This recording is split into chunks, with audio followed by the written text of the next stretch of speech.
Time for new tires. This is what I do to my old ones.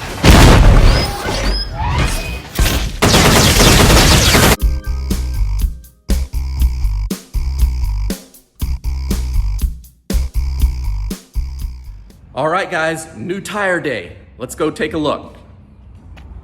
And I'm here to get new tires on the Tesla. I went ahead and took off the hubcaps just to make it easier on them.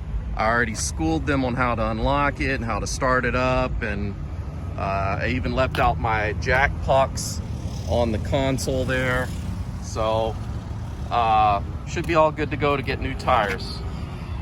These are the original Michelins, and treads are pretty low on these, so it was just time. I ordered the tires from tirerackcom, and I had them delivered here to Firestone. That way I didn't have to lug them around in my car, taking them to a tire shop, and they're just gonna do it for me here. I was hoping they could do an alignment, but they said they're not equipped to do an alignment, so I will be scheduling that with Tesla just to get that over with as well. I just got my tires put on. These are the Michelin Pilot Sport All-Season 4s. And these are an all-season tire that are a kind of a high performance all-season. So just giving these a try. There's the size right there, 235 45s. Right there is important extra load for Teslas, because these are some heavy cars. This is the tread on the new tires. So you'll see that these are all season. I'm expecting some good things from these. I'll let you know and keep you posted on what I think about them. All right, so I'm driving with the new tires, and I was expecting a lot more road noise with these, but it's pretty negligible. If it is louder road noise from the tires, I'm not really hearing it. And I'm back at home. I just rinsed off the car and wanted to get a better look at these Michelins here. Like I said, these are the Pilot Sport All Season. They do make a summer tire that's called a Pilot Sport, and it's really awesome if you guys live in a warm climate that just never gets cold out, or you have a spare winter tire set that you can swap out when it gets cold. Then the summer tires are the way to go. They're just really sticky, and they do well in wet traction, all sorts of traction other than cold climates. I'm in Chicago, so it gets cold and it gets hot within, a month's time. We really only have 2 seasons, summer and winter here.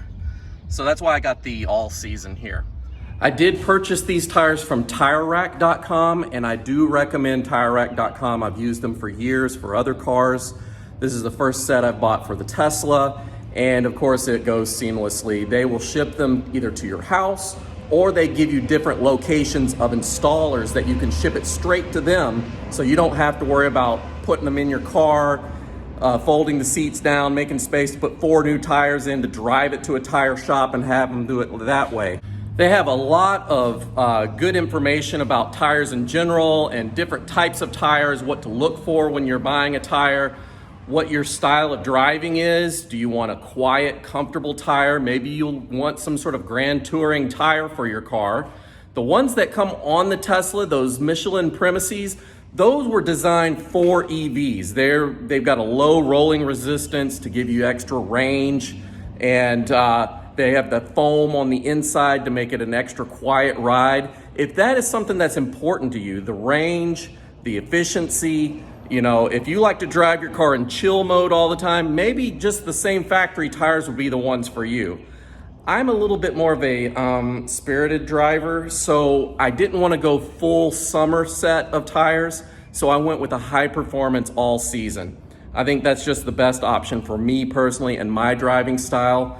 I've always liked the Michelin Pilot Sports for the summer tires. I've never had them on an all season though. So I'm gonna try those out for the first time, and I'll keep you posted on that. So far on the drive home, it was relatively quiet. I didn't really notice anything obnoxious about the sound. Granted, I wasn't on the highway with the windows down, but that will be tested as well. And, you know, as far as vibrations and harshness, I didn't really feel anything different than what I felt before. Of course, it's going to feel really planted to the ground as probably any brand new tire would, but these specifically felt really good when I first got in the car and drove off. So the Pilot Sport all season, that's what they look like. I'll let you know how they end up being. I have a feeling they're going to be phenomenal. They got really high marks on the ratings for tirerackcom. A lot better than the factory tires. So I'm hoping for a big improvement in performance. I'll let you know if I notice a major issue with range being decreased in any way. If so, I have a feeling it's going to be minimal. And if not, I'll let you know that as well. I took the center caps off, got an update on that coming real soon. Stay tuned.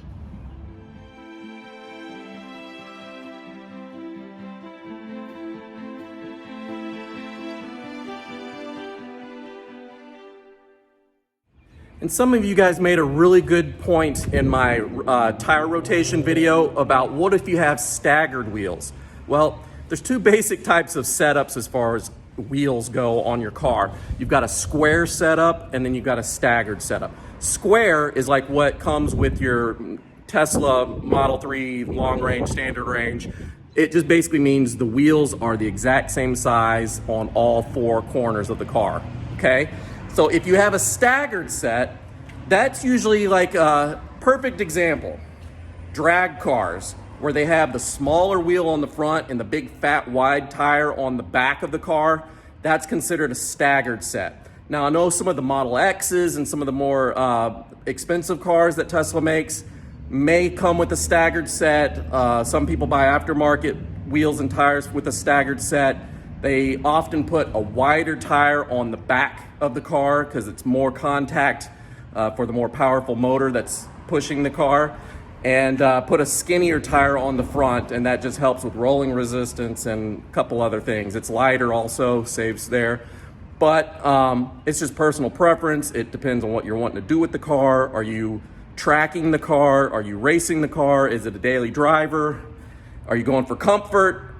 It's all these things are factored into your decision on if you want to have a staggered set of wheels or not. And for those of you that may be concerned about the TPMS sensor to check the pressure of your tires, I didn't have to touch a thing. They put the new tires on, put air in it, and the sensors just picked up what the air pressure was, and they just worked. So no need to worry about that. You're going to be good. If for some reason you are having problems with your TPMS sensors, you can just go to service and reset TPMS sensor, and it will give you the instructions on what you should do for that. When you're picking new tires, you need to pay attention to the size of the tire itself. And you can look at the numbers on the current tire that you have if you want to just get the same size.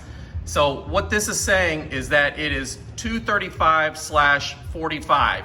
The 235 is how wide the tire is. The 45 is how tall the sidewall is. So if this number was a smaller number, like a 40 or a 35, it would be a more lower profile tire. If this was a 50, it would stick up a little bit higher.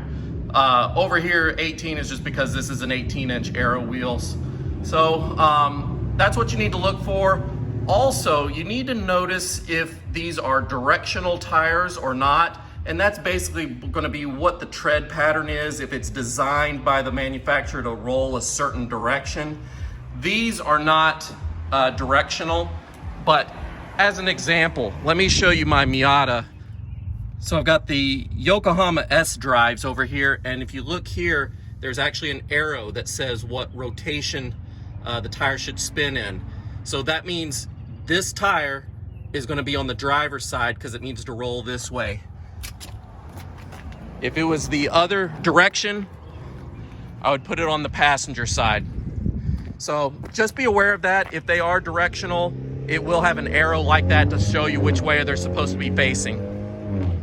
So that's it for today, guys. I know you guys were concerned when you saw my last video about the tire rotation and I took those wheels off. There were some bald spots here and there. I know a thing or two about that, but they were still safe. So I felt good driving them for a few more days until I could place this order for new tires. They came in within like 2 or 3 days, scheduled the appointment, and it was a no-brainer. Everything went great. So if you want to see more, and for some reason, I've got a lot of content coming regarding wheels and things about wheels. So if you're interested in anything about wheels, you may want to hit that subscribe button, and I will see you guys real soon. Bye.